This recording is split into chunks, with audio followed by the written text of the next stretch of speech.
시청자 여러분 안녕하십니까? 4월 20일 토요일 MBN 뉴스와이드 시작합니다. 2021년 더불어민주당 당대표 선거 당시 송영길 후보 측이 현역 의원들을 포함한 다수의 민주당 인사들에게 돈 봉투를 뿌렸다는 의혹이 여전히 정치권을 흔들고 있는 가운데 이번 스캔들의 주요 인물 가운데 한 명인 강래구 감사협회장에 대한 구속영장이 법원에서 기각됐습니다. 송영길 전 민주당 대표는 프랑스 파리에서 우리 시간으로 오늘 밤 관련 의혹에 대한 기자회견을 예고해 놓은 상태인데요. 어떤 발언들이 나올지에 따라서 정치권도 크게 요동칠 것으로 보입니다. 오늘도 네 분과 함께 주요 정치권 이슈들 살펴보도록 하겠습니다. 김용남 전 국회의원, 최수영 전 대통령직 인수위 전문위원, 박창환 장한대 교수, 한민수 더불어민주당 대변인과 함께합니다. 어서 오세요. 네, 안녕하세요. 네, 민주당 전당대회 돈봉투 의혹 파문 계속 커지는 모양새입니다. 강래구 감사협회장 법원 출석해서 구속영장 청구 심사를 받았는데 기각됐습니다. 관련 영상 보시고 대담 시작하겠습니다. 송영길 전 대표도 돈봉투 전달하신 거 알고 있으실까요? 누구 지시 받아서 마련하신 거예요? 녹취록 공개되는데 할 말 없으실까요? 언젠가는 말할 날이 있겠죠. 오늘은 성실히 받겠습니다. 모든 혐의 부인하시나요? 돈봉투 출처가 아닙니까? 전달하시고 지시하신 거 다 부인하세요? 자백하시오! 스폰서 김 씨한테 돈 받으신 거 맞으신가요? 한 말씀만 부탁드리겠습니다. 현명한 판단을 해주신 재판부에 감사드립니다. 이상입니다. 송영길 전 대표님도 네, 강래구 감사협회장 어제 구속적부심 심사를 받았는데 애초에 많은 사람들은 구속영장이 청구될 가능성이 큰 것으로 예상을 했던 것 같습니다만 법원에서는 구속영장을 기각했습니다. 그래서 여쭙겠습니다. 우리 김용남 의원님은 검찰에 근무를 하시기도 하셨는데 기각될 것으로 예상하셨습니까? 아니면 굉장히 뜻밖의 결과입니까? 저도 이번에 법원의 영장 기각 사유는 선뜻 납득하기가 좀 어렵습니다. 법원에서 기각 사유로 든 것은 그 증거 인멸이나 허위 진술을 남들에게 회유했다고 보기 어렵다. 그리고 방어권 보장, 그리고 특히 중요 범죄 사실에 대해서는 증거 수집이 어느 정도 돼 있다. 이런 기각 사유를 들었어요. 아마도 이정근 전 부총장의 휴대폰에 녹음되어 있던 3만여 건의 녹음 파일에 이런저런 얘기가 많이 들어있어서 증거 수집이 어느 정도 된 거 아니냐라고 본 것 같은데 문제는 지금 강래구 회장은 범죄 혐의를 부인하고 있거든요. 네. 이제 녹음 파일을 들어보면 전당대회를 앞두고 현역 국회의원이나 대의원들에게 다량의 돈 봉투가 살포된 거는 알 수 있는데 그것만 해서 입증이 끝나는 문제가 아니거든요. 네. 돈을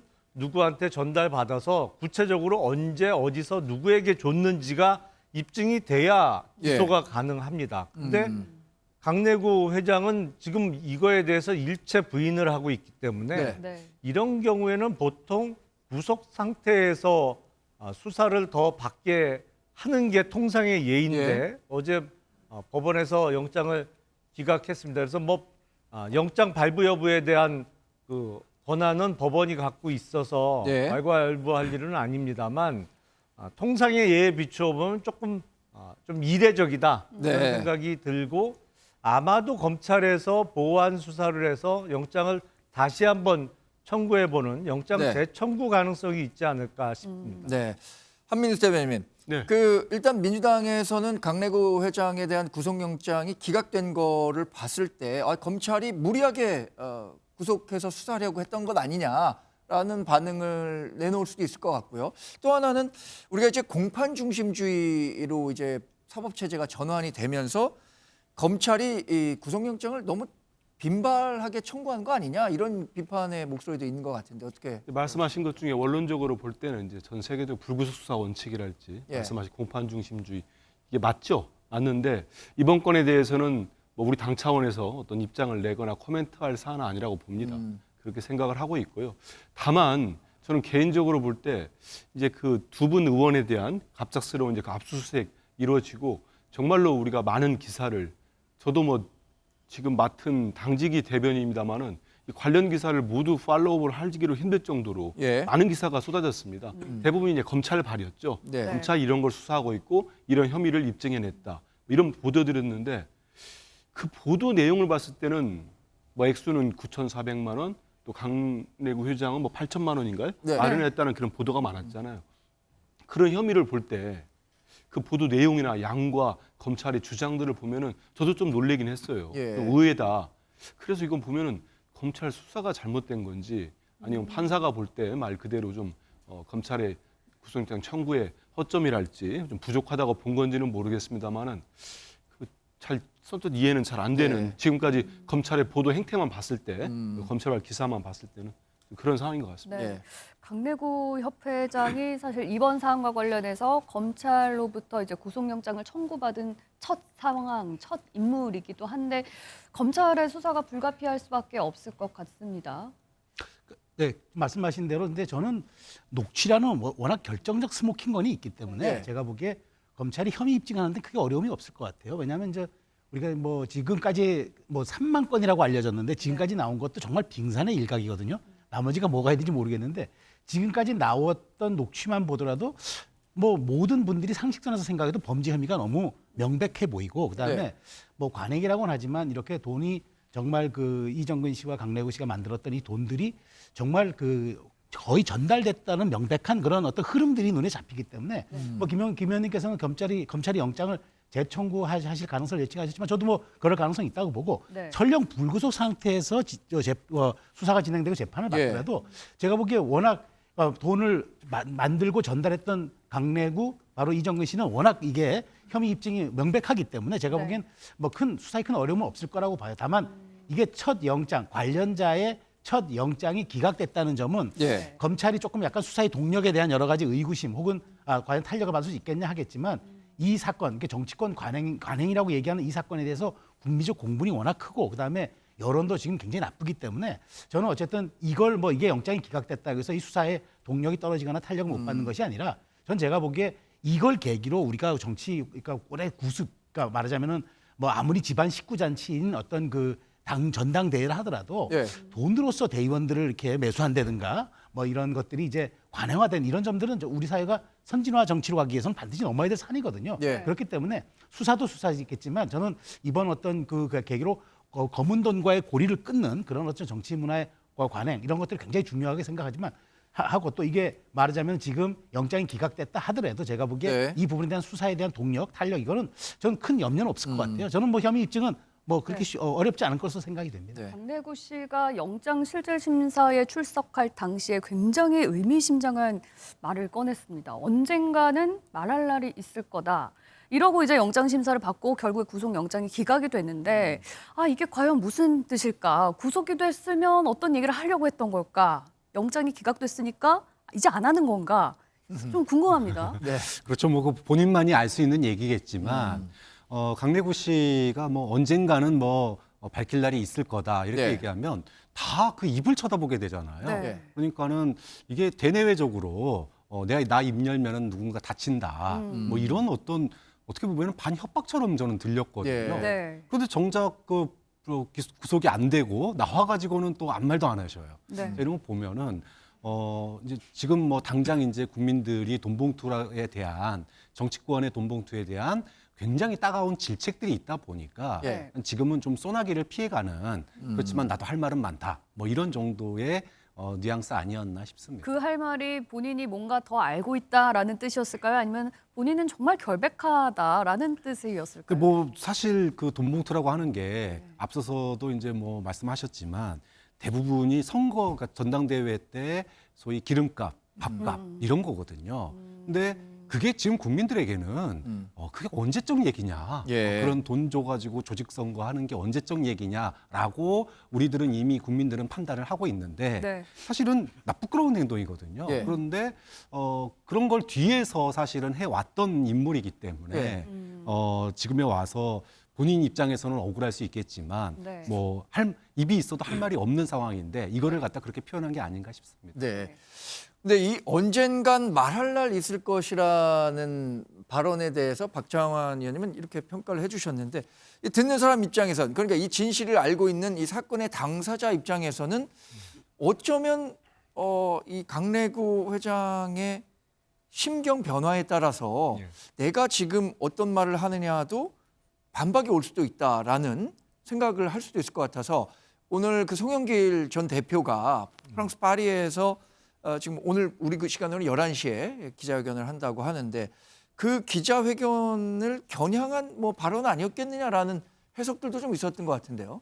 그렇게 볼 수 있죠. 강내구 회장은 사실은 송영길 당시 당대표 후보의 최측근인 이정근 전 부총장과 함께 일하면서 어떤 면에서는 이제 이정근 당시 지역위원장 밑에서 조직국장이나 사무국장을 했던 사람이잖아요. 예. 그러니까 본인에 대해서 뭐 예상치 못한 불이익이 올 때는 자기가 알고 있는 얘기를 할 수 있다라고 네. 하면서 자신에 대해서 어떤 뭐 보호 조치 내지는 뭐 대책을 강구해 달라는 일종의 반협박으로 들릴 수도 있고요. 지금 구속된 이정근 전 사무부총장 같은 경우엔 대변인 발언을 종합해 보면 민주당이 열심히 안 도와주니까 안 해주니까 지금 이렇게 말이 변한 것 아니냐 이런 얘기까지 나오고 있잖아요. 그렇죠. 그리고 뭐 많이 알고 있다. 그리고 최근에는 이정근 녹음 파일과 더불어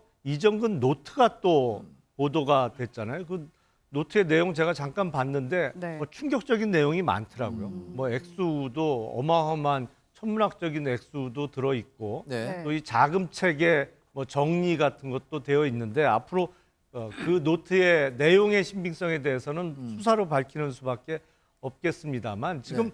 송영길 전 대표를 비롯해서 이 사건과 관련된 사람들이 처지가 궁색할 수밖에 없는 게 지금 3만 건의 녹음 파일이 거의 모 언론사에 들어가 있는 것 같아요. 네. 그래서 사실과 다른 내용 내지는 사실과 다른 변명을 할 때마다 그에 반박되는 녹음 파일이 하나씩 공개되고 있는 상황이거든요. 그래서 네. 오늘 밤에 있을 송영길 전 대표의 기자회견에서도 아마 사실이 아닌 자기에게 유리하게 만들어낸 얘기를 하면 바로 그와 반박되는 녹음 파일이 또 공개되지 않을까 싶습니다.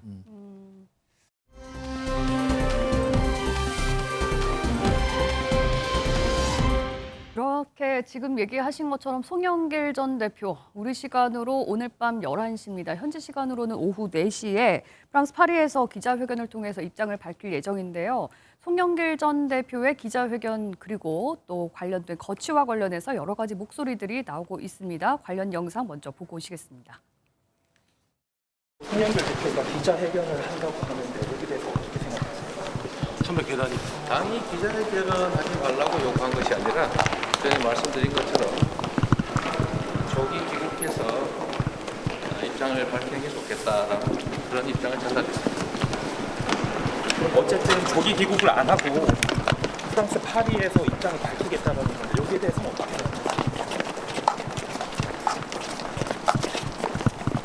대표로 당선된 송영길 후보가 돈봉투 살포에 직간접적 관여를 했다는 취재의 음성 파일이 추가로 드러나고 있습니다. 프랑스로 도망을 간 송영길 전 대표는 귀국하여서 수사에 협조할 기미가 없어 보입니다. 민주당 이재명 대표가 송영길 전 대표와 30분간 전화통화를 했다고 하는데 도대체 무슨 대화를 나눈 겁니까? 송 대표와 이재명 대표가 서로 말을 맞추어서 진실 은폐하기로 뭐이라도 한 겁니까? 민주당 당내 얘기 좀 짚어보겠습니다. 어제 머리 아프네. 송영길 전 대표를 뭐 가서 데리고 오자 뭐 이런 발언까지 나왔다고 하는데 제가 했습니다. 안규백 의원이 하셨어요? 예. 먼저 우리 송 대표가 재론분이기 때문에 선당 후사의 결단이 필요하고 송 대표는 조기 귀국을 하셔가지고 본인도 살고 당도 사는 그런 지혜를 해야지 본인도 힘들고 당도 누구로 빠뜨리는 이런 위험에서는 안 된다. 그래서 네, 이제 구속영장 기각 소식 이후에 민주당 아까 한 대변인 얘기하신 것처럼 따로 뭐 논평을 내거나 입장 발표를 하지는 않으셨지만 그래도 많은 민주당 의원들이 조금 안도하지 않았을까라고 합리적으로 좀 생각해 볼 수도 있을 것 같은데 일단 돈을 모으고 나눠주는데 주도적으로 관여했던 이 강래구 감사협회장이 구속영장이 기각이 됐어요. 그러면 이 녹취록을 통해서 돈을 받은 것으로 지금 추정되는 의원들, 이 의원들에 대한 수사나 아니면 구속영장이나 이런 것들도 앞으로 좀 진행 과정이 순탄치는 않을 것 같다는 생각도 들고요. 근데 그 부분은 제가 뭐 코멘트를 하거나 예단할 수 있는 부분은 아닌 것 같습니다. 이제 검찰이 수사를 하는 부분이고, 근데 지금까지 이제 언론에 드러난 녹취 파일을 보면은 상당히 뭐라고 할까요? 정황이 분명하다고 할까요? 상당히 구체적인 부분들이 들어 있습니다. 네. 들어 있기 때문에 저는 강래구 회장이 지금 영장이 기각됐지만 그렇다고 해서 검찰 수사가 계속 뭐 멈추거나 그러진 않을 거라고 봅니다. 그래서 그와는 별개로 저희들은 이번에 당 차원도 그렇고 이번에 벌어진 정말 국민들 보기에 부끄러운 일이죠. 이게 실제로 일어났다고 한다면. 그래서 그 부분에 대한 것들은 검찰이 정치적 고려 없이 신속하고 공정한 수사하는 거 맞고요. 저희들이 좀 전에 보신 것처럼 이제 이재명 대표도 그렇고 당 지도부나 많은 의원들은 이제 송영길 전 대표께서 본인이 전당대회 2021년 5월에 당대표 선출될 때 송영길 캠프 내에서 이루어진 일 아니겠습니까? 네. 그러면 본인이 실질적으로 그걸 보고를 받았는지 아니면 어느 정도 아는지는 몰라도 거기에 대해서 이제 밝힌다고 하시니까 조기에 귀국을 해서 거기에 대한 입장뿐만 아니고 상황도 보다 구체적으로 얘기하시는 게 맞지 않나 이런 생각이 들고 그러다 보니까 여러 의원들께서는 여러 가지 안들을 내지만 네. 저는 오늘 밤에 이제 송 전 대표께서 입장을 밝히면 거기에 따라서 조기에 들으신다는 말씀하지 않을까 이렇게 네. 기대는 해보고 있습니다. 네. 다만 여기서 하나만 좀 더 짚으면 이제 김기현 대표께서 네. 이재명 대표와 송영길 대표가 30분간 통화하면서 말 맞추기를 하고 진실을 은폐하지 않은 저는 이런 표현들은 글쎄요. 여당이 이제 무슨 호재 잡은 것처럼 공세는 할 수 있습니다. 예. 하지만 저런 공세하면은 지지율 30% 못 벗어납니다. 제가 볼 때는. 왜냐하면 네. 일반 우리 국민들, 합리적인 중도분들, 특히 TK에 계시는 정말 품격 있고 점잖은 중도분들, 합리적 분들은 저런 얘기하면 화내요. 왜냐하면 전현직 대표가 정말 처음으로 프랑스 간들이 처음으로 통화했을 겁니다. 네. 예. 거기서 이게 무슨 일이 벌어졌나 안부 전화한 다음에 알아보는 건데 그러면 더 이상의 뭐 다른 얘기는 없었을까요? 무슨 얘기를 했겠습니까? 거기서 그렇게 의심하세요? 그렇게 의심하는 사람이 저거 얘기 들으면은 네. 제가 어디 가니까 보수 진영에 있는 저기 패널도 그러시더라고요. 저 말이 되겠냐? 아니 30분 우린 정도 의심하는 건 아니고 예. 그런데 독자들이나 아니면 시청자들을 대신해서 궁금증을 네. 물어볼 수는 있잖아요. 언론이 물어보거나 네. 그럴 수는 있습니다. 하지만 이제 여당의 대표가 진실 의폐한 말 맞추기 아니었냐 이렇게 얘기한다면은 그거는 턱없는 소리 같아요. 왜냐하면 그 말씀하신 대로 저희 당대표 이게 무슨 얘기입니까 하면은 송 전 대표 설명을 할 거 아닙니까? 네. 그럼 이재명 대표는 조기 귀국해서 그 얘기를 안에서 오고 어떤 그 모습을 책임지는 모습 보여줘야 되지 않겠습니까? 네. 뭐 이런 대화가 와겠겠지. 거기서 이거는 감추고 이거는 숨기시다? 그런 소리 하면 네. 네. 일반 국민들 정말 합리적인 국민들 보면은 비판합니다. 그런 뭐 말씀드립니다. 30분 정도 통화를 나눴다니까 이게 어떤 얘기들이 오갔을까 이제 많은 궁금증에서 아마 이런 얘기들이 나왔을 것 같은데 김용남 의원님. 그러니까 그런 내용을 얘기하기에는 30분은 너무 긴 시간이죠. 그러다 사실 보니까 30분이라는 얘기도 언론에서 나온 얘기. 길다. 뭐 20분 내지 30분으로 보도되는 것 같은데 네. 그런 세간의 의문이 증폭되는 가장 큰 이유는 송영길 전 대표와 이재명 현 대표 간의 관계가 대단히 각별하기 때문에 그런 의문이 생겨나는 것이라고 보입니다. 왜냐하면 2021년 5월에 송영길 대표가 당선된 이후에 그해 이제 가을에 치러지는 대통령 후보 당내 경선에서 네. 당시 이낙연 후보 캠프 측에서 송영길 당시 대표가 좀 편파적이다. 경선과 관련해서 이재명 후보를 많이 사실상 지원하고 있는 거 아니냐. 이런 그 문제 제기를 많이 했거든요. 예. 경선 결과에 따라서 이재명 후보가 당선됐습니다만 당시 이낙연 후보 측의 주장대로 만약에 대선 경선을 일주일 내지 2주일만 미뤘다고 하면 경선 결과가 완전히 뒤집어졌을 가능성도 높습니다. 네. 왜냐하면 그 유동규 씨가 구속영장이 발부된 것이 10월 3일이었거든요. 예. 네. 근데 그 전에 경선이 쭉 진행돼서 표차가 많이 벌어져 있었기 때문에 이재명 대표가 당 후보가 됐지. 만약에 열흘 뒤에 경선 일정이 좀 늦춰져서 치러졌다고 하면 민주당의 대선 후보는 이낙연 후보가 됐을 가능성도 매우 높습니다. 그런 네. 그 일도 있었고 더군다나 대선 이후에 송영길 대표가 국회의원을 하던 인천 계양을을 이재명 대표가 물려받았잖아요. 그러니까 네. 지역구를 주고받는다는 것은 보통 사이가 아니거든요. 그러다 네. 보니까 세간의 의문이 좀 커지는 것이 아닌가 싶습니다. 네. 네. 어쨌든 말씀하. 네. 어쨌든 뭐 오늘 밤에 이제 기자회견을 송영길 전 대표가 한다고 하니까 과연 어떤 얘기를 할까 굉장히 이제 궁금하기는 한데 최성 의원님 네. 시간을 보면은 밤 11시 우리 시간으로 현지에서 오후 4시 좀 애매하면 애매한 시간일 수도 있을 것 그렇죠. 같고 네. 토요일 밤이잖아요. 우리나라 시간으로. 그 시간을 선택한 이유가 뭘까요? 지금 사건이 불거진 지 한 열흘 만에 기자회견인데. 네, 그렇죠. 시간도 좀 조절할 수 있었을 것 같고 그다음에 뭐 좀 시간을 좀 땡겨서 오전에 했으면 충분히 우리 저녁 뉴스 저희 시간에도 뉴스에서도 그래도 다룰 다룰 수 있을 것 같은데 네. 제가 보기엔 송영길 전 대표가 사실은 토요일 날 기자회견 하겠다고 얘기하자마자 민주당에서 강한 반발이 일었잖아요. 네. 왜 기자회견 하냐니까 심지어는 민주당에서 사람을 보내서라도 빨리 들어오게 해야지 저 기자회견 하면 안 된다 이런 네. 얘기들이 나왔단 네. 말이에요. 그러니까 지금 뭐 김 의원님 지적하신 것처럼 저는 이거 그렇게 생각합니다. 그러니까 사실은 30분이란 긴 시간 통화가 그렇게 일반적으로 얘기했다면 진실을 빨리 밝히시고 들어오세요. 네. 당이 누란의 위기에 빠졌으니까 전 대표로서 책임지는 모습 보여주세요.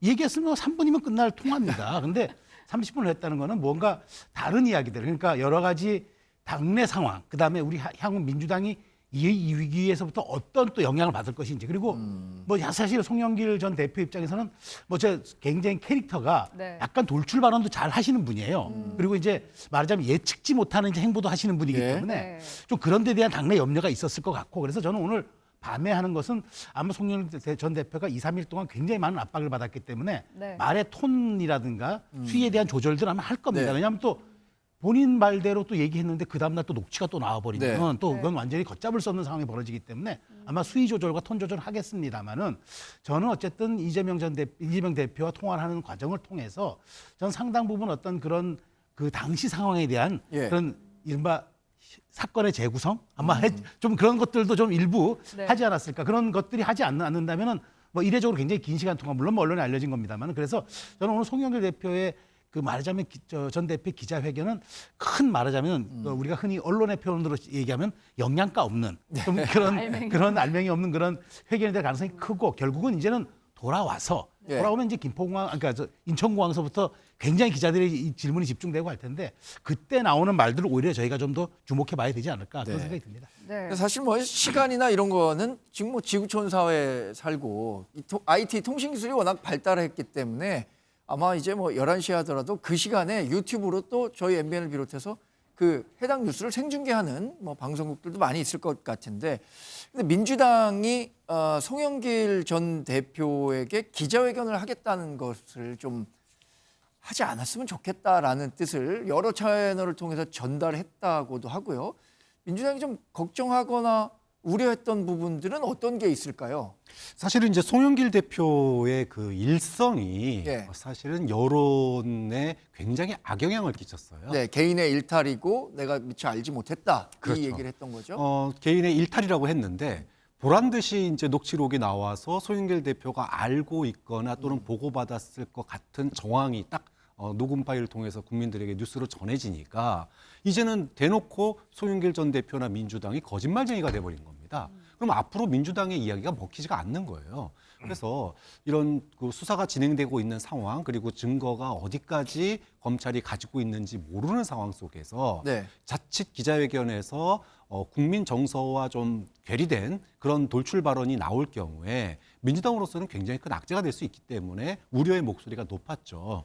그런데 저는 뭐 오늘 기자회견이 뭐 특별히 저도 뭐 충격적이거나 또는 뭐 예상치 못한 발언이 나오거나 그러지는 않을 거라고 봅니다. 네. 저는 기자회견은 귀국을 위한 어떤 그 이야기를 하기 위한 절차에 불과하다. 네. 사실은 지난 열흘 동안 수사가 어디까지 진행되고 있는지 알아야 뭐 돌아와서 대처를 할 거 아닙니까? 그런 차원에서 시간을 벌기 위한 어떤 그 텀을 가진 거지 기자회견 자체에 커다란 무게를 두고 있거나 네. 뭐 이런 거는 아니라고 봅니다. 네. 저희가 지금 말씀 중에 이 송영길 전 당대표가 어떤 기자회견을 할 내용을 갖고 있을까 궁금해서 좀 여러 가지 예측을 좀 부탁드렸는데 지금 들어온 속보를 한번 좀 전달해 드리면 SBS 단독 보도입니다.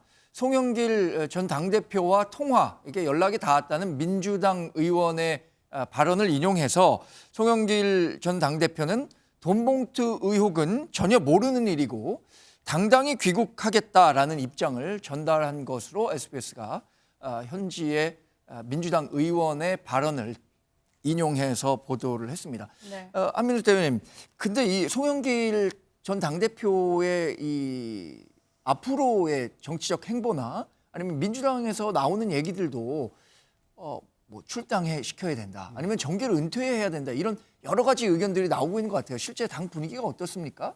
실제 많은 의원들이 의견을 얘기하고 있습니다. 의원총회 같은 경우도 그러다 보니까 이제 송 전 대표한테 잘못된 보도들이 좀 나오고 있었죠. 예. 이재명 대표가 회견을 하지 말고 오라고 했다고. 그건 뭐 사실이 아닌 거고요. 조기 귀국은 이미 입장을 전달했습니다만 그리고 당 차원에서 송 전 대표에게 오늘 밤으로 우리 한국 시간 오늘 밤으로 잡혀 있는 회견을 하지 말라고 얘기한지는 않은 걸로 제가 알고 있습니다. 네. 물론 뭐 개별적인 의원이 송 전 대표 같은 경우도 정치를 오래 했기 때문에 이재명 전 대표뿐만 아니고 정세균 후보, 이낙연 후보, 추미애 후보 다 가깝습니다. 그러니까 지난 경선 때도 당 경선관리위원회가 아주 공정하게 했다는 말씀을 드리고요. 그래서 송 전 대표는 이렇게 오랫동안 정치를 했기 때문에 많은 의원들이 여러 의견을 전달하지만 일단 당에서는 솔직히 잘 모르겠어요. 지금 저런 보도도 나왔습니다마는 저 보도가 사실 저런 아마 송 전 대표하고 통화라도 하거나 한 의원이 언론에 얘기하지 않았겠습니까? 네, 근데 지금 뭐 제가 전달해드린 내용은 송영길 전 당대표와 직접 통화를 한 그러니까요. 민주당 의원의 얘기를 그래서 인용해서 실제로 발표를 그렇다면 그 의원한테 송 전 대표가 저렇게 정확하게 워딩을 한 건지 저 의미는 또 어떤 의미인지 당당히 귀국이라는 게 당에서 요구한 조기 귀국을 얘기하는 건지 네. 뭐 그러지 않겠습니까? 일단 받아들여지기에는 네. 그렇기 때문에 오늘 11시에 어떤 말씀을 하는지 들어보고 네. 거기에 따라서 당에서도 어떤 여러 가지 절차를 밟지 않을까 하는 생각합니다. 일각에서는 뭐 조기 귀국을 언급할 거다라는 얘기도 있고 아니면 뭐 탈당 가능성까지도 나오는 것 같습니다. 오늘 기자회견에서 이런 거취와 관련한 언급이 있을 가능성은 어떻게 보시나요? 일단은 오늘 기자회견 이후에 바로 공항으로 가서 비행기 타고 귀국해도 조기 귀국은 아니죠. 이 전당대 돈봉투 사건이 보도돼서 파란이 일어난 지가 벌써 열흘 됐는데요. 원래 귀국 예정은 7월이기는 합니다만 근데 뭐 파리에서 그렇게 그렇다고 뭐 중요한 빠르다고 보기는 일을 어렵다. 하고 계신 것 같지도 않은데 네. 사실 뭐 머리 식힐 겸 나가 있는 거 아닌가 싶은데 이 정도 파문이 일었으면 보도가 된 바로 그 다음 날 비행기 잡아타고 왔어도 벌써 훨씬 전에 일주일 전에 귀국해 있을 수 있는 상황이죠. 그러니까 네. 뭐 지금은 이미 조기 귀국은 아무리 빨리 해도 아닌 상황이라고 보이고요. 방금 말씀드린 그 송영길 전 대표가 민주당 의원과 나눈 얘기와 같은 취지로 오늘 기자회견이 이루어진다면 네. 송영길 전 대표의 자진 탈당은 좀 기대하기가 어려운 상황이 아닌가. 예. 뭐 본인이 당당하다고 하니 네. 잘못한 게 없다고 하니까 탈당은 안 할 것 같고요. 예. 그렇게 되면 결국엔 사태가 좀 더 악화된 이후에 네. 출당하는 그런 방향으로 갈 수밖에 없지 않을까 싶습니다. 근데 제가 보기엔 이게 녹음 파일이 3만 건에 네. 뭐 온갖 주고받은 문자 그리고 SNS 이런 게 고스란히 저장되어 있다는 거 아닙니까? 네. 네. 말로 피해가기는 어려울 것 같은데요. 네. 그렇습니다. 이 돈봉투 의혹과 관련해서 당에서는 민주당에서는 수습 방안을 두고서도 여러 또 온도차가 느껴지고 있습니다. 관련해서 목소리 듣고 오시겠습니다. 송영길 억울하더라도 빨리 귀국하고 예. 들어와서 국민들한테 해명하고 네. 검찰에 수사 협력을 해야 된다. 그래서 지금 현재 세 분은 저는 자진 탈당해서 세 분이라는 거는 윤관석, 뭐 이성만 의원 얘기하는 그렇죠. 겁니까? 예. 현역 의원 네. 그 책임자들은 자진찰당을 해서 사실이 밝혀지면은 네. 혐의가 없으면은 다시 복당하더라도 탈당해줘야 된다. 네. 당은 당 구성원의 잘못이 확인되고 나서 사후 조치를 취해야지 언론에 노출돼서 막 이렇게 혐의가 큰 소리가 난다고 그래서 다 무조건 나가라 하는 것은 정당이 해야 할 태도는 아닙니다. 그래서 이 여러 가지 의혹도 있고 의심 가는 측면도 있습니다만 그런 의심과 의혹 제기만으로 당 구성원을 내보내는 행위를 하는 것은 정당이 취할 태도는 아니죠. 네, 박창환 교수님. 지금 당에서도 이 수습방안 놓고 여러 가지 목소리들이 나오고 있는데 뭐 일단 관련자들 탈당 조치, 출당 조치를 해서라도 선제적으로 수습하는 게 먼저다. 아니다. 사실 확인이 먼저다. 좀 엇갈리고 있습니다. 어떻게 해야 된다고 보시나요? 민주당 내에서 뭐 지금 대한민국 대변인이 계셔서 얘기가 좀 그렇긴 하지만 네. 좀 뭐라 그럴까요? 국민들의 이 정서를 잘 제대로 정말 느끼고 있는 거 맞냐? 네. 본인들은 뭐 기름값, 밥값 줬다라고 생각할지 모르지만 네. 국민들 보는 입장에서는요. 20년 전에 그 얘기는 끝난 얘기예요. 예. 즉 지구당이 그 당시 해체되면서 이제 정치인들한테 밥 얻어먹고 돈 받으면은 뭐 50배 내야 된다. 이게 네. 이미 국민들에게는 상식으로 와 닿은 얘기입니다. 네. 그런데 아직도 20년이 지난 지금도 뭐 정치인들 보면은 불법 정치 자금 받고 또 이런 식으로 소위 돈을 통한 어떤 전당대회가 이루어지고 이런 걸 보면은 혀를 끌고 차거든요. 네. 그렇다면 이런 문제가 사실은 당사자들의 목소리를 통해서 이렇게 언론에 보도된 마당에 이거를 갖다가 더 이상 언제 어떻게 뭐 유죄 판결 나면 그때 가서야 대처할 겁니까? 그럼 앞으로 2달, 3달 동안 국민들은 민주당은 도대체 자정의 노력이 있는지 이걸 의심할 수밖에 없는 거예요. 네. 좀 그런 점에서 본다면 최소한 뭐 지금 그 명단이 안 나와 있기 때문에 뭐라고 할 수는 없지만 네. 최소한 녹음 파일이 나온 당사자들 그리고 이런 분들은 자신이 공식적인 해명을 절차를 거치고 그리고 남 명예회복을 하겠다. 네. 무죄를 받고 다시 복당하겠다. 네. 이런 정도는 나와줘야 그래도 민주당이 뭔가 좀 국민들에게 무서워하는구나. 네. 이런 모습을 보여줄 텐데 네. 지금처럼 뭐 마치 당사자 아닌 특히 주변 의원들이 나와가지고 밥값, 기름값 그거 조금 받은 거 뭐 이런 식으로 얘기를 하면 그리고 본인들 탈당도 안 하고 해명도 안 하고 네. 공식적인 해명도 아직 기자회견도 안 했거든요. 네. 그렇게 되면 국민들은 민주당 다 똑같은 사람들이구나 이렇게 볼 수밖에 없다라는 거죠. 지금 옆에 계신 한민수 대변인님 귀가 조금 따가우실 것 아니, 같은데 충분히. 예. 지금 보면은 만약에 이 관련자들에 대한 선제 조치가 먼저 필요하다라고 박찬환 교수님께서 지적을 해주셨듯이 만약에 이제 탈당을 하면 다행인데 탈당을 하지 않으면 당에서는 뭐 출당 조치라든지 이런 또 강경한 대응을 취할 생각도 있는 건가요? 그걸 제가 당 대변인이 지금 어떤 결정되지 않은 입장이 정립된 게 내용을 있는지. 입장까지는 그러한 어디는 현재로서는 엄중하게 네. 사안을 보고 있고요. 지금 우리 박 교수님 말씀 같은 그런 쓴소리 저는 충분히 나올 수 있다고 생각합니다. 모든 의원들이 이번 사태에 대한 엄중함을 다 갖고 있다고 생각을 하는데 예. 그에 대해서 이제 여러 가지 뭐 해법이랄까요? 네. 본인들의 생각하는 얘기들을 자유롭게 지금 하고 계신 거라 생각을 하고 당 지도부는 지도부가 결정을 할 때까지는 네. 여러 가지 지금까지 벌어진 일들을 종합적으로 판단하는 일들이 필요합니다. 뭐 다들 아시지만은 뭐 나오는 단편적인 것 갖고 모든 결정을 하기에는 예. 지금 저희들이 뭐 수사권이 있는 것도 아니고 그런 상황들을 보고 있다는 말씀드리고 그래서 이제 저희들은 어제 회의도 했습니다만 오늘 송영길 전 대표 11시 회견도 좀 유심히 지켜본 다음에 네. 당의 입장을 또 정해나가는 절차가 있지 않겠나 싶습니다. 지금 말씀하신 수사권이 뭐 당에 있는 것도 아니다라는 뭐 주지의 사실인데 당 내부에서 이소영 민주당 의원 같은 경우엔 한 대변인님 현역 의원 그럼 전수조사 해보자 또 외부 인사를 꾸려서 자체 조사를 한번 해보자 그러니까 어떤 당 내에서 자정 노력 이런 것들을 해보자는 의견도 있는데 이것들도 좀 진지하게 민주당 내에서 좀 거론이 되고 있습니까? 그러니 개별적으로 아마 이소영 의원님은 방송 나가서 그런 얘기를 하신 걸로 제가 봤는데요. 네. 의총에서는 나오지 않았습니다만은 네. 의원총회에서도 아까 다른 의원님 같은 경우는 뭐 파리까지 가자는 얘기도 하지 네. 않았습니까? 여러 의견들이 많이 있습니다. 네. 지금 원내대표 후보군 중에서도 당에 뭐 기구를 설치하자는 의견도 있기 때문에 이런 다양한 의견들은 저희들이 뭐 의총이랄지 또 나중에 지도부 회의랄지 이런 의견과 또 결정을 할 수 있는 단위들 회의체가 있기 때문에 예. 거기에서 논의들이 이루어질 수도 있다 이렇게 생각합니다. 제가 한 말씀 좀 드리면은 네. 그 부패와 관련된 위기 대응 원칙이 있습니다. 네. 최초의 조치가 최종적 조치라는 걸 인식해야 된다는 얘기였습니다. 그거 제가 한 말 아닙니다. 예. 정동영 열린우리당 전 의장이 하신 말씀이에요. 그러니까 자, 처음에 최초의 조치가.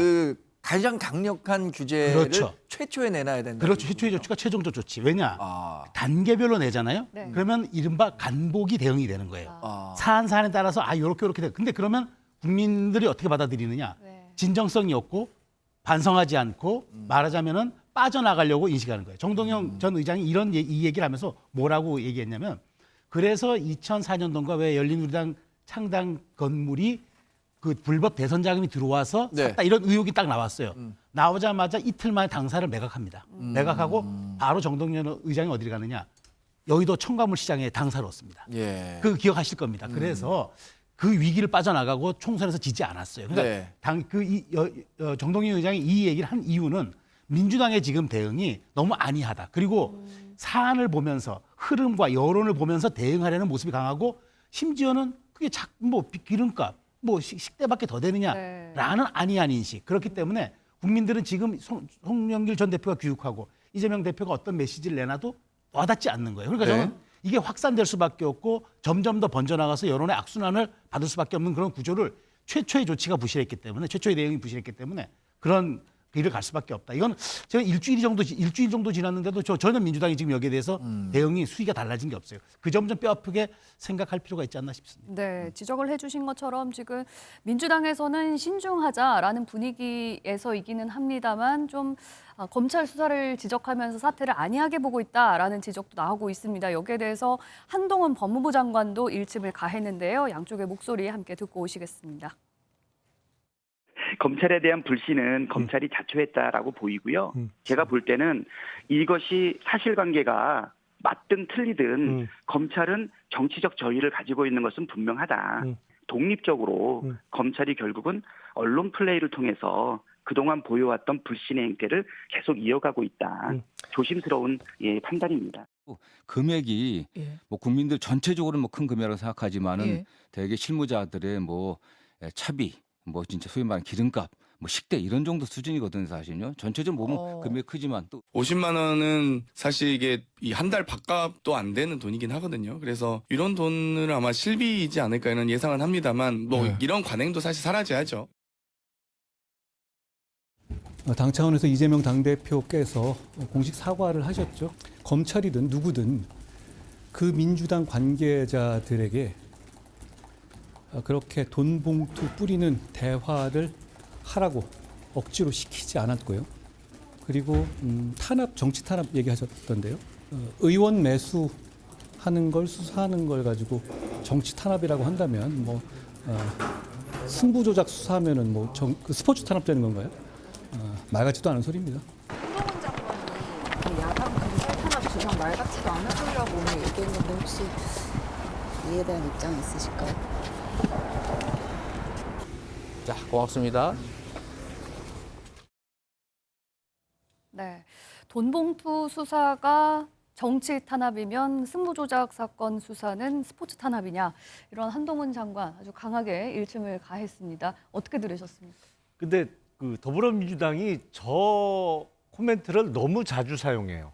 그러니까 이재명 대표와 관련한 수사에 대해서 내내 뭐 검찰의 기획 수사, 조작 수사, 그리고 야당 탄압이다. 이 용어를 계속 사용했는데 전혀 성격이 다르고 전혀 별개 사안에 대해서도 비슷한 대응을 계속한단 말이죠. 그렇게 되면 문제가 뭐냐면 국민들께서 들으실 때는 아니 민주당은 자신들한테 불리한 얘기 나오면 무조건 조작이고 뭐 야당 탄압으로 주장을 하는 거다. 점점 본인들의 입지가 좁아지는 수밖에 없는 것이거든요. 그러니까 저건 상식적으로 생각을 해도 전당대회 때 과거에 없어졌던 구태가 2021년에 다시 반복된 겁니다. 그걸 갖고 검찰의 무슨 기획수사다, 뭐 그리고 이거는 검찰에서 뭐 정치적 의도를 갖고 수사하는 거다. 그거는 통할 수 있는 상식적인 멘트라고 볼 수 없죠. 네. 그 부분은 한동훈 장관이 지적한 거고 대부분의 국민들께서 저 이야기는 동의하지 않으실까 싶습니다. 많이들 알려져 있습니다만 사실 이번 돈봉투 파문 의혹이 불거진 계기가 이정근 전 사무부 총장의 불법 자금 수수 의혹 관련해서 휴대전화가 발견되고 그 안에 이제 녹취 파일을 들여다 보다가 이 의혹이 드러났거든요.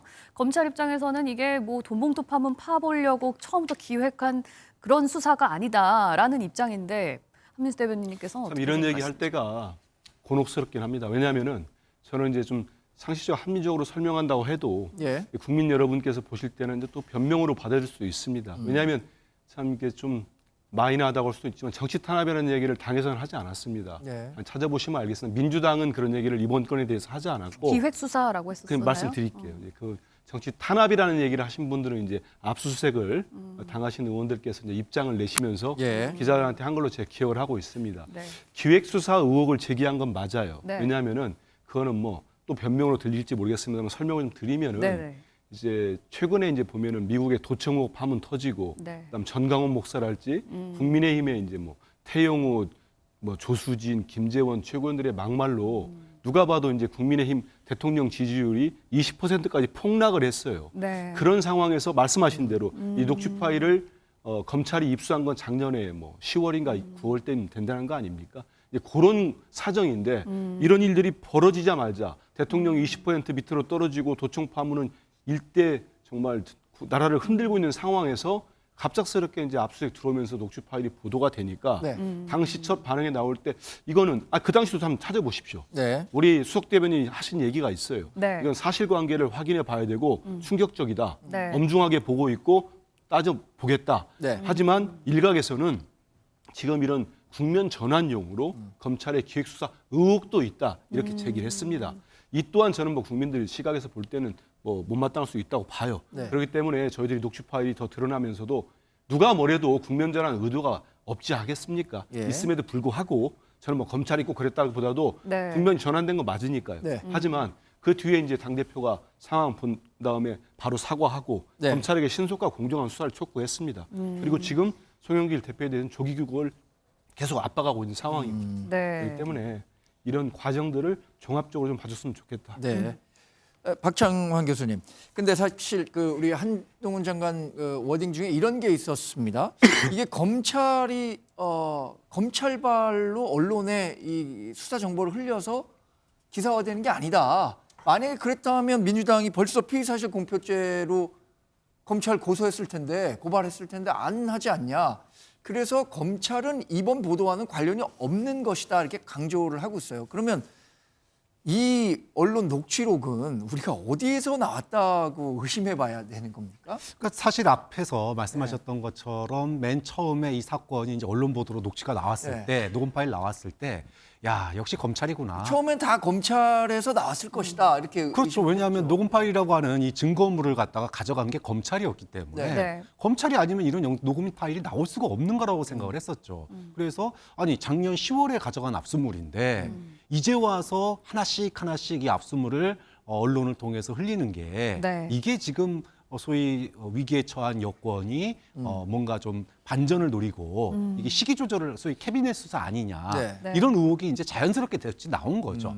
그런데 시간이 흐르면서 검찰에서 나온 게 아닐 수 있겠다 이런 이야기들이 나오기 시작을 한 네. 겁니다. 그러니까 이정근 씨 쪽에서 뭔가 좀 서운하다 민주당에 대해서 서운하다 그리고 이게 변호인 통해 가지고 그런 얘기가 나오면서 이게 혹시 변호인 통해서 언론에 유출된 거 아니냐 네. 이런 얘기가 나오면서 민주당 내에서도 또 이제 좀 이건 좀 새롭게 이 문제를 바라보는 그런 시각들이 좀 생긴 것 같은데 근데 문제는 수사를 받고 있는 이정근 씨나 또는 뭐 강내구 씨나 이런 분들이 검찰에 뭐 어느 정도로 이런 내용들을 협조를 하고 있고 또 검찰은 어느 정도 증거를 가지고 있는지는 모르겠지만 결과론적으로 어쨌든 국민들에게는 그 녹음 파일이 이미 공개가 돼버렸지 않습니까? 네. 또 앞으로 뭐가 공개될지 모르는 상황이에요. 네. 이렇게 본다면은 지금은 뭐 검찰 탓하고 이럴 단계는 이미 지났다. 입이 10개라도 할 말이 없는 상황이 돼버렸죠 민주당. 네. 그거 좀 설명을 해드려야 될 것 같습니다. 예. 일단 그 녹음 파일이 지금 언론을 통해서 공개가 되고 있는 것은 요새 디지털 증거물, 요새는 뭐 다 디지털화되어 네. 있는 파일이잖아요. 그게 휴대폰에 들어가 있는 녹음 파일이든 아니면 컴퓨터 안에 저장된 파일이든 그 디지털 증거물에 대해서는 그 실물을 가져가 갖고 그냥 실물을 통째로 보관하는 게 아닙니다. 네. 그건 이제 이미징 한다고 그러는데 그 변호인의 입회하에 똑같이 복제를 하죠. 복사를 하죠.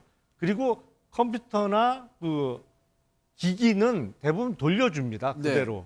그러다 보니까 그 녹음 파일 자체도 이정근 전 부총장 측이 지금 갖고 있을 가능성이 높고요. 그러니까 유출 가능성이 오히려 그쪽이 높고 민주당에서 5, 6개월 전에 입수한 녹음 파일을 갖고 왜 지금 수사를 시작하느냐, 이게 시기를 조절한 거 아니냐라는 주장을 하는데 이 3만여 건 정도 된다는 거 아닙니까? 네. 그러면 한 통화당 10분씩만 잡아도 5,000시간이에요. 네. 근데 이런 수사를 할 때는 이거를 다 녹취록으로, 그것도 그냥 아무나 할 수 있는 게 아니고 자격증을 갖고 있는 속기사들이 녹취록으로 작성을 해야 됩니다. 네. 그 시간이 어마어마하게 오래 걸려요. 왜냐하면 같은 파일도 10분짜리를 몇 번을 반복해서 들어서 오탈자 없게 녹취록으로 네. 작성을 해야 되거든요. 네. 그러니까 작년 뭐 10월쯤 압수수색이 됐고 그 압수된 녹음 파일이 3만 건이라고 하면 네. 아무리 열심히 했어도 몇 달이 걸리는 겁니다. 걸릴 본격적인 수밖에 없다. 수사 시작하기까지. 네. 근데 그렇기 때문에 이걸 진작에 다 알고 있으면서 무슨 시기 조절한다 이렇게 보기는 어렵다라는 말씀을 드립니다. 네. 그 이정근 전 사무부총장의 변호사 정철승 변호사가 이런 얘기를 했거든요.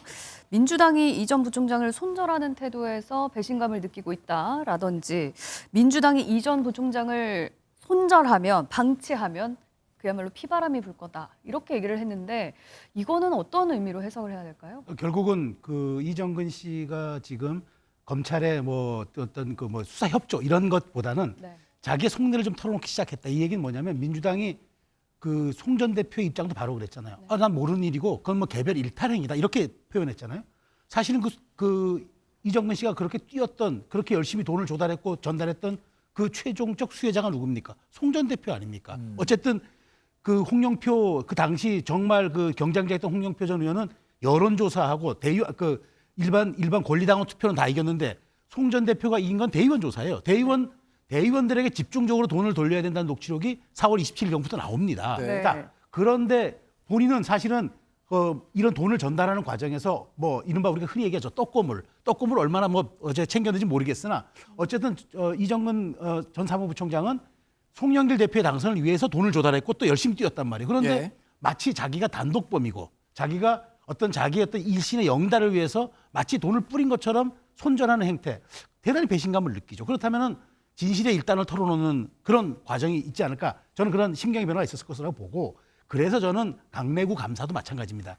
언젠가 내가 할 말이 있을 것이라는 이 묘한 뉘앙스는 지금 당이 하는 태도, 그러니까 말하자면은 이 얘기는 두 사람에게 강내구, 이정근이 모두 다 한 겁니다. 거기에 돈을 댄 스폰서만 있습니다. 라고 얘기하고 받은 사람들은 마치 우리 차값 기름값밖에 안 받아서 이거는 뭐 큰 문제 안 된다. 이렇게 나오면은 이 두 사람에게 모든 걸 덮어 씌우자는 얘기잖아요.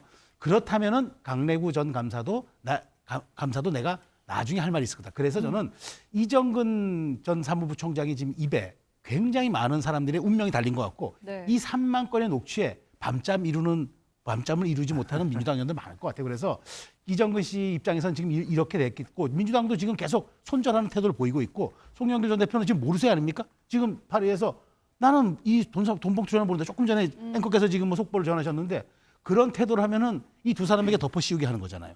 저는 그러면은 앞으로 이 수사가 정말 진실의 실체를 밝혀나가겠지만 그게 진실의 실체를 밝혀나가다 보면 민주당에게는 정말로 카운터블러가 될 수도 있겠다라는 네. 생각이 듭니다. 뭐 민주당 이런 그 돈봉투 의혹 관련 사건 때문에 굉장히 좀 어려움에 처해 있는 거 외에도 또 이 인천의 건축왕이라고 불렸던 사람이 있는데 전세 사기범으로 몰려 있죠. 관련해서 뭐 3명이 잇따라 극단적 선택을 하면서 사회 문제화 되기도 했는데 이분이 또 민주당 유력 정치인들하고도 좀 연계가 돼 있는 것 아니냐라는 의혹들도 나오고 있어서 이 부분도 좀 제가 우리 한대변인께 여쭙지 않을 수 없을 것 같아요. 송영길 전 당대표가 이 인천의 건축왕과 모종의 관계가 있는 것 아니냐라는 보도도 좀 있는 것 같아요. 요새. 물어보셔도 제가 내용은 모릅니다. 모르고 보도를 봤으니까요. 보도를 보고 이제 의혹을 제기하는 쪽에서는 지금 뭐 국민의힘은 뭐 사무총장부터가 네. 의혹을 제기했으니까 뭐 의혹에 따라서 의혹이 있으면 수사를 하건가 진실을 밝혀줘야 되겠죠. 보면은 뭐 인천 저 기사를 보니까 예. 송영길 인천시장일 때 그 인천 자유경제무역청인가요? 네. 거기에 있던 직원들이 강원도에 이제 동해 망상지구를 개발하는 데 있어서 거기에 동해안권 뭐 경제자유구청을 만드는 것 같습니다. 당시 이제 지사가 또 최문순 지사고 그러니까 그쪽으로 이쪽에 있던 직원들이 이직을 한 거죠. 이제 그만두고 그 직원이 공채로 다 들어갔는데 뭐 채용이 됐는데 그 과정에 있었던 인천에 있었던 그 남모 씨라는 예. 전세 사기범이 또 동해안에 가가지고 뭐 특혜를 받은 것 같다. 예. 이게 뭐 기사의 요체이기 때문에요. 이거는 의혹이 제기되면 당연히 뭐 없는 것도 수사하는 검찰인데 하지 않겠습니까? 저는 뭐 할 거라고 보고 그 수사에 따라서 보고 뭐 여러 가지 말씀이 나오니까 이 건도 마찬가지고 계속 이제 저는 뭐 확실하게 농담입니다만 국면은 전환된 것 같아요. 이 것만 보면은 이거 많이 오랫동안 하지 않습니까? 하는데 진실은 뭐 밝혀져요. 저희들이 당 대표가 바로 이어서 대국민 사과 드린 거는 입이 10개라도 할 말은 네. 없습니다. 왜냐하면 이런 논란 자체가 있었다는 거는 2012년도에 한나라당 돈봉투 사건 터졌을 때 얼마나 국민들이 충격받았습니까? 네. 마찬가지로 한 10년 가까이 됐는데 다시 이런 일이 어찌됐든 지금 의혹 수준입니다만은 녹취록까지 나오고 있기 때문에 네. 여기 대해서는 변명할 여지가 없고요. 네. 저희들이 사과 드렸고 또 여기에 맞는 송영길 전 대표도 빨리 들어와야 되고 네. 그러니까 여기에 맞는 당대표께서 응당한 조치와 책임을 묻겠다고 했기 때문에 저희 민주당 입장에서 그런 말씀드린 약속을 꼭 지켜나가도록 하겠습니다. 네. 자, 그러면 이쯤에서 한번 최근에 정당 지지율이 어떻게 좀 변해왔는지도 한번 살펴보도록 하겠습니다.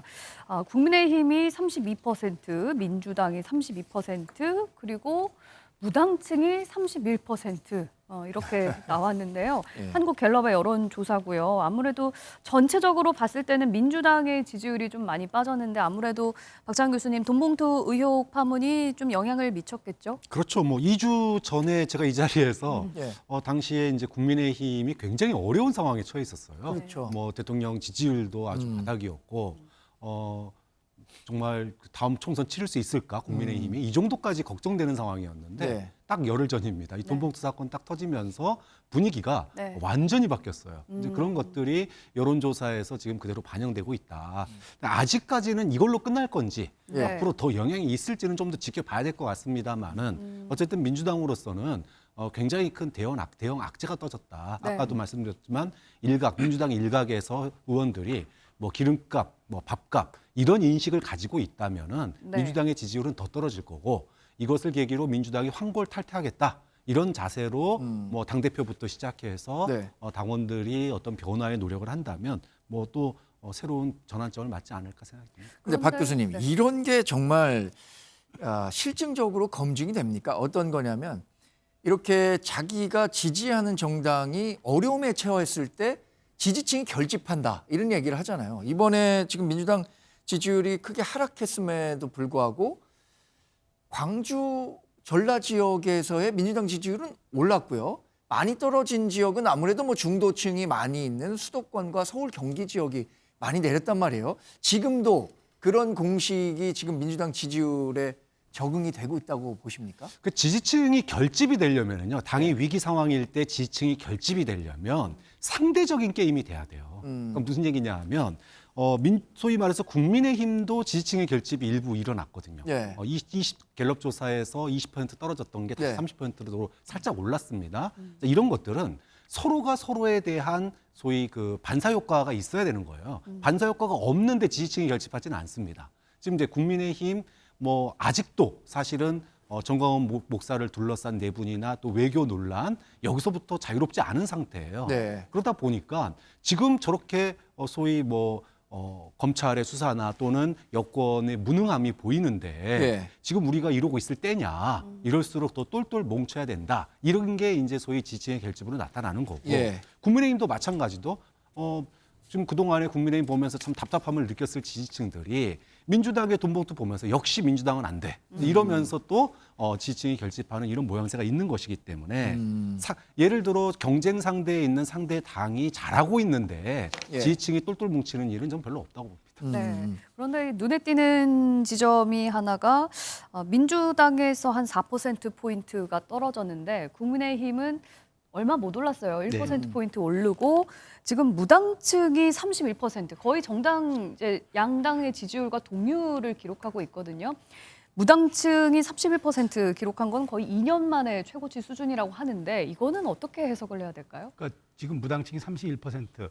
이거 상당히 높은 수치긴 한데 이게 바로 3명 중에 지금 한 명은 그렇죠. 그러니까 정당 지지하지 않는다. 않는다는 거죠. 그런데 이제 이게 그 2021년 4주째, 그러니까 그게 대선이 있었던 그 직전의 그 해입니다.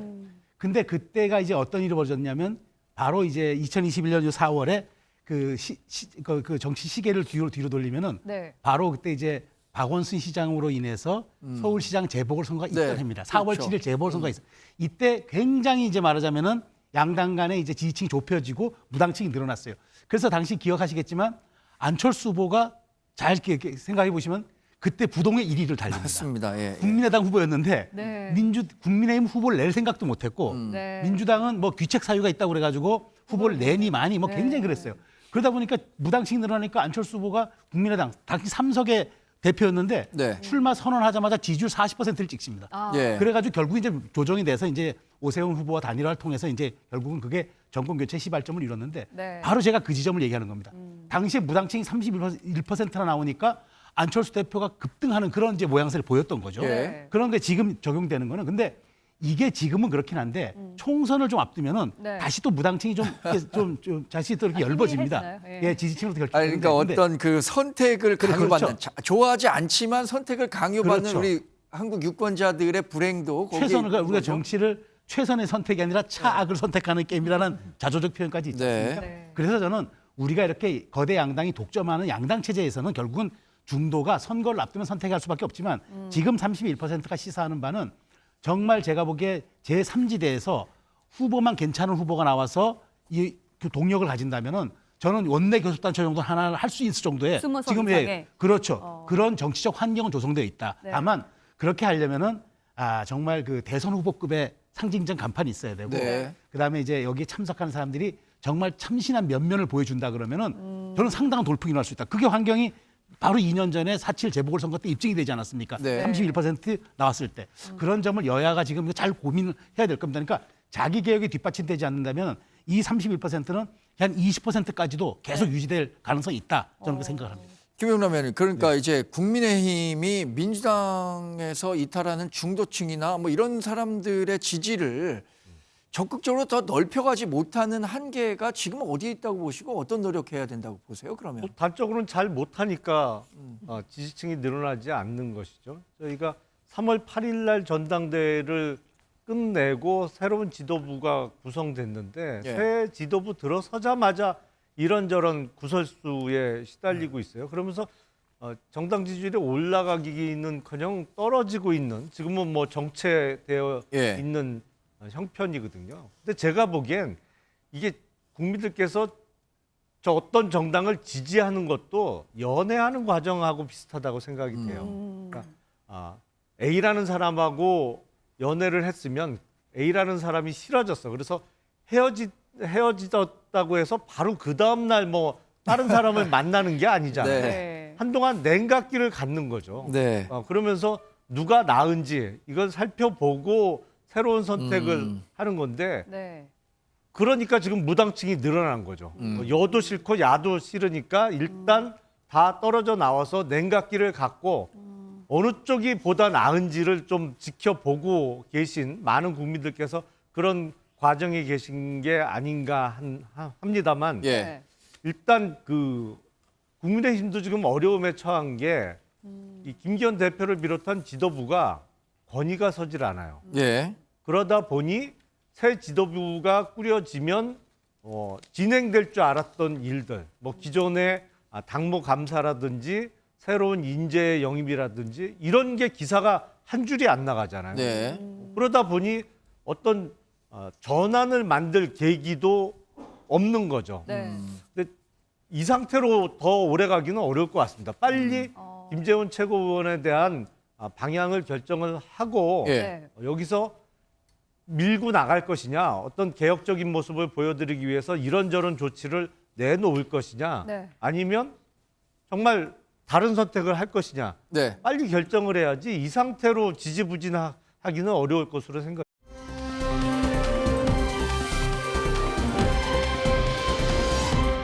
이런 정치 진영의 공백이 생겨서일까요? 금태섭 전 의원이 성찰과 모색이라는 정치 토론회를 열고 제3지대 구축 가능성을 모색하는 모양새입니다.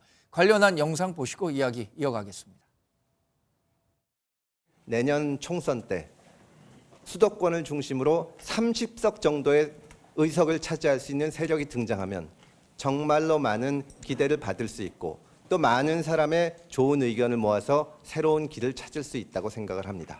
제가 2012년서부터 이런 제3지대 운동에 관여를 하거나 지켜본 바에 따르면 서둘러서 되는 일은 아닌 것 같아요. 저는 그 길을 걷겠다고 말씀을 드렸고 차차 준비된 대로 말씀을 드리겠습니다.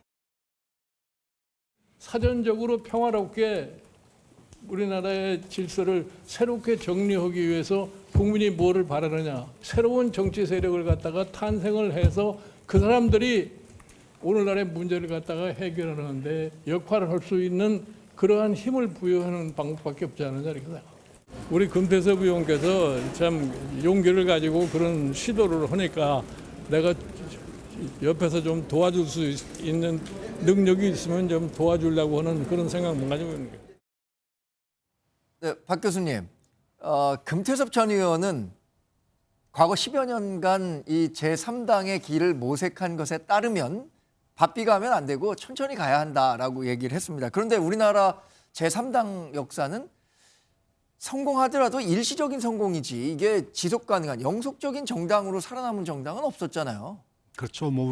우리나라가 처한 정치 안보의 환경 탓도 큽니다. 남북한 대치라고 하는 측면도 있고 그런 것들이 또 소선거구제라는 그렇죠. 특성. 그리고 또 예. 지역 감정 논란도 있었고 여러 가지 것들이 사실은 제3세력이 존재하기가 어려운 상황이었죠. 그러다 보니까 우리나라 정치에서 3세력이 가능했던 시기는 지역적 기반이 있거나 네. 예를 들어 충청이나 또는 호남의 반란이나 이런 게 있거나 아니면 계층 기반이 있어야 되거나 네.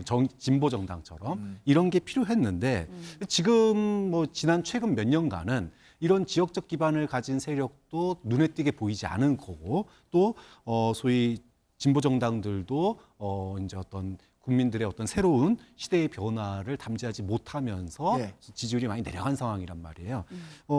현실적으로 많은 정치 평론가뿐만 아니라 현실 정치인들도 제3세력이 필요하다는 데는 다 공감을 합니다. 그러다 보니까 자유로운 이합 집산이 가능한 내각제가 사실 국회의원들 사이에서는 선호도가 높은데 문제는 국민들이 별로 안 좋아한다는 거예요. 네. 정치인들의 이합 집산을. 그래서 현실적으로 지금 소선거구제 하에서 이 제3세력이 등장을 하려면 뭔가 굉장한 실적이 있는 정치인이 주도를 하거나 아니면 과거의 안철수의 등장처럼 굉장히 상징성 있는 인물이 대선 후보급이 되는 상징성 있는 인물이 같이 주도를 하거나 네. 또는 뭔가 지역 기반이 있거나 이런 것들이 아니면 사실은 제3세력이 굉장히 등장하기 어려운 배경입니다. 네. 만약에 지금 특별한 게 없더라도 소위 국민의힘 내의 비주류, 소위 비윤 세력이나 또는 민주당 내의 소위 비명. 비명 이런 네. 세력들이 만약에 뭉칠 수 있다면 제3세력이 될 수 있겠죠.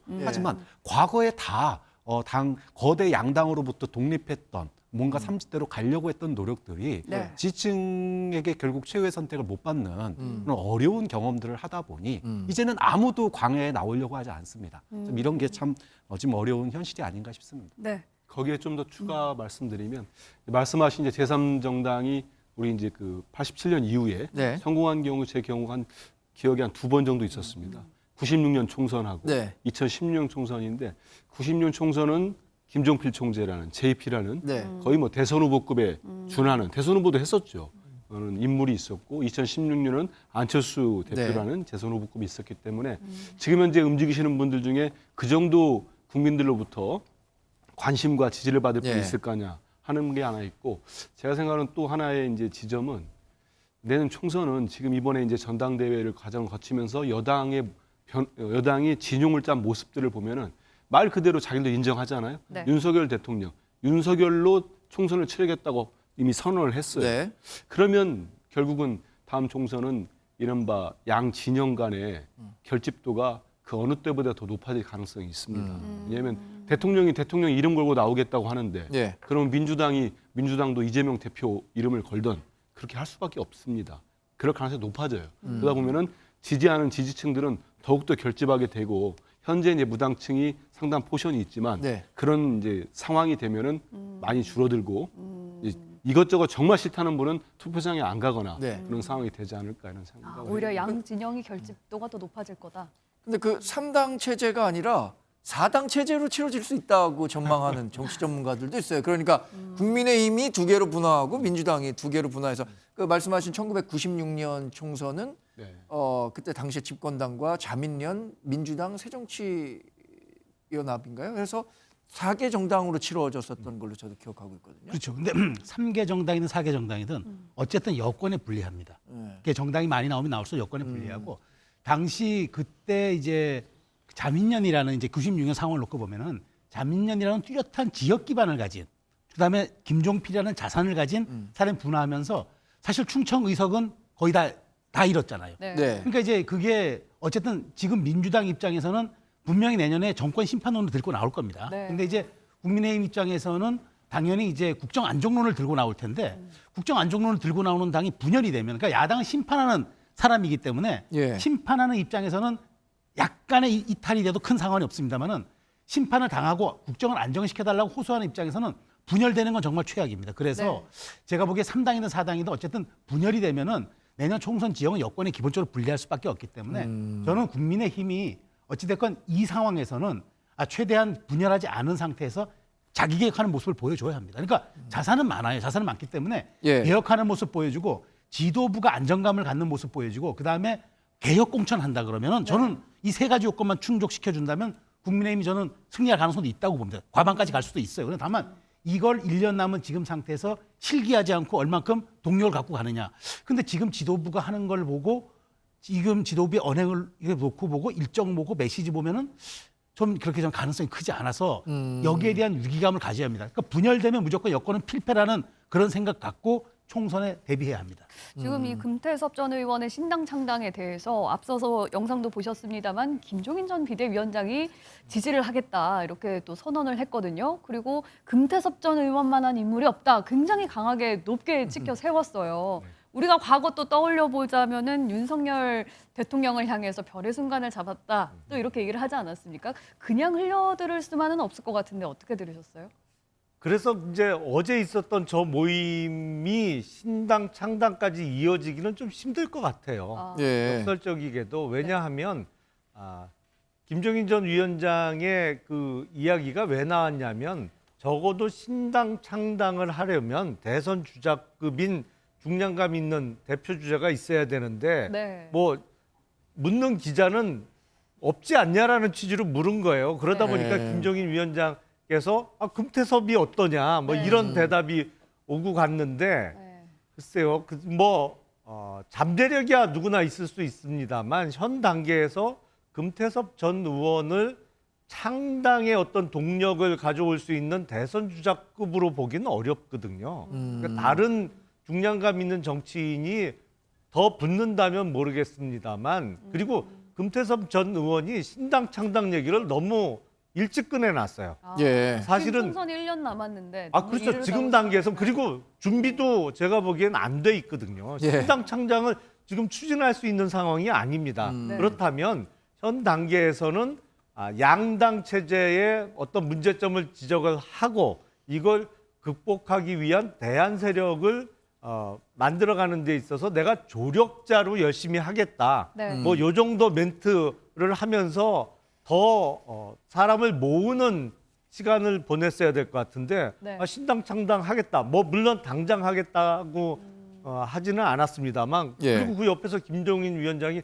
금태섭 어떠냐 대통령감으로 예. 그러면 뭐 많은 정치인들이 갸우뚱하겠죠. 좀 되겠나? 들어갈 사람 없나요? 그렇게 하면? 제가 보기엔 좀 네. 성급했어요. 네. 김종인 전 비대위원장 같은 경우에는 지금 거의 역대 선거 때마다 정당들의 선거를 승리로 이끈 또 그런 경력이 있잖아요. 만약에 김종인 전 비대위원장이 금태섭 전 의원이 만드는 신당 창당에 좀 힘을 많이 실어준다면 뭐 달라지는 결과를 기대해 볼 수도 있을까요? 근데 이제 김종인 전 비대위원장의 선택이 항상 어떤 대세의 흐름하고 같이 네. 대세의 흐름을 벗어나서 김종인 위원장이 성공한 적은 없어요. 네. 그러니까는 과거에 문재인 당대표 시절에 김종인 비대위원장이 들어갔을 때 네. 그때는 이미 이제 어떤 시대의 어떤 변화 흐름 이것이 소위 경제 민주화라든지 이런 쪽으로 있어가지고 정권 교체의 시기가 다 왔다 이렇게 본 거고 네. 또 민주당 정부의 실패와 함께 윤석열 정부의 등장에도 사실은 이제 그런 어떤 시대의 변화를 잘 읽은 건데 네. 그런데 그게 제3세력을 통해서 시대의 변화가 어렵다라고 하는 거는 안철수라고 하는 걸출한 대선 주자급이 있는 제3정상도 실패를 한 상황이라서 네. 사실 아직 그 정도의 인지도와 주목도를 받고 있지 못하는 인물을 대선 후보급으로 이렇게 언급을 하고 띄운다고 지금 과연 될 수 있겠느냐? 좀 많은 사람들이 굉장히 좀 어렵지 않나 이렇게 평가를 할 것 같습니다. 네. 제가 1996년 총선 한번 살펴보니까요. 신한국당과 자민련이 보수정당에서 이제 분화돼서 두 당을 이뤘고 새정치국민회의와 통합민주당, 그러니까 진보정당이 두 개 정당으로 분화되면서 4당 체제로 구성이 되면서 당시 신한국당이 과반을 얻지는 못하는 결과가 있었습니다. 네.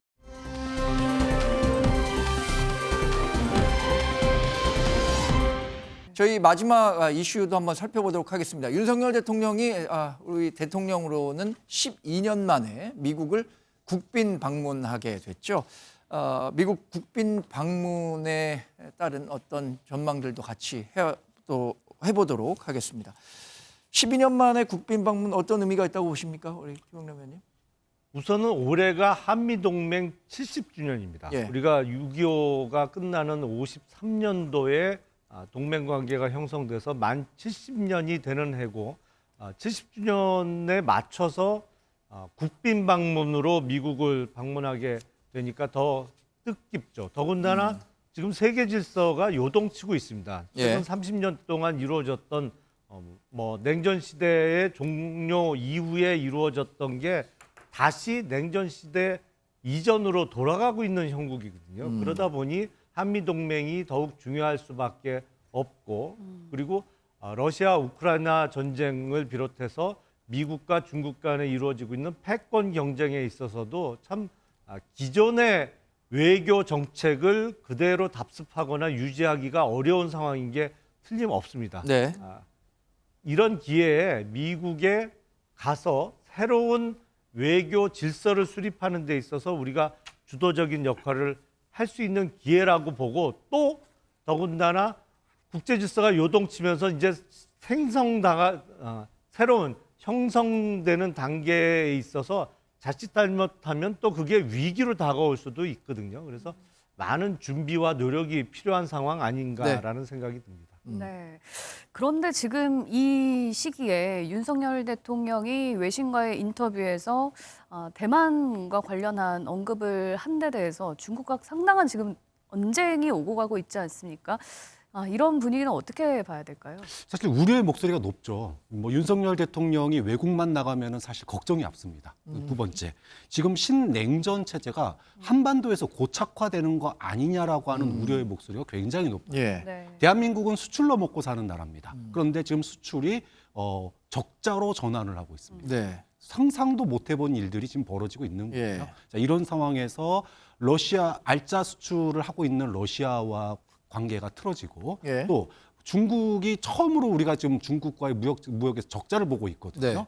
만약에 더 악화가 됐을 때 이게 다시 관계가 회복될 수 있겠느냐가 우려스러울 정도입니다. 굳이 안 해도 될 말을 왜 이 시기에 미국의 편을 굳이 그렇게 많이 드는지. 이 시기는 미국 방문을 앞두고 나온 시기 아닙니까? 그렇죠. 그리고 또 이제 러시아와 중국 또 미국을 한편으로 하는 신냉전 체제가 굉장히 대립이 심하고 있는 상황이에요. 대립이 심하고 있을 때 사실 뭐 우리가 마음대로 운전할 수 있다면 아까 김용남 의원 말씀처럼 뭔가 세계가 재편되고 있는 시기에 주도적인 역할을 하면 좋겠지만 네. 문재인 대통령이 한반도 운전자론 얘기했을 때 한반도도 운전 못하는데 세계 운전을 어떻게 합니까? 우리가. 예. 그런 점에 있어서 네. 너무 풀베팅한 거 아니냐. 미국 쪽에다 너무 풀베팅해서 네. 지금 우리 경제가 수출이 지금 위기인 상황에서 어떻게나 더 어려워지는 거 아닌지에 네. 대한 우려의 목소리가 있어서 이번에 미국 방문 시에 좀 뭔가 실속 있는 내용물을 좀 얻어왔으면 네. 하는 바람이 있죠. 네, 이거를 사실 좀 미국과 정상회담할 때 협상 카드로 썼어야 되는데 너무 일찍 패를 보여준 거 아니냐는 지적도 있어요. 물론 이제 전략적 모호성이라는 게 이제 외교의 기본이긴 합니다만은 우리가 패를 먼저 까서 네. 말하자면은 전략적 명확성으로 하는 것도 우리가 외교에서는 한번 해볼 수 있는 그런 전략이에요. 저는 그래서 전략적 모호성에서 탈피한 전략적 명확성으로 네. 세계 국제 질서에 한번 윤석열 대통령이 외교의 모습으로 한번 도전해보는 그런 한미 정상회담이 될 것이라고 저는 기대합니다. 네, 알겠습니다. 자, 오늘 저희가 준비한 소식은 여기까지입니다. 오늘도 함께해 주신 여러분 고맙습니다.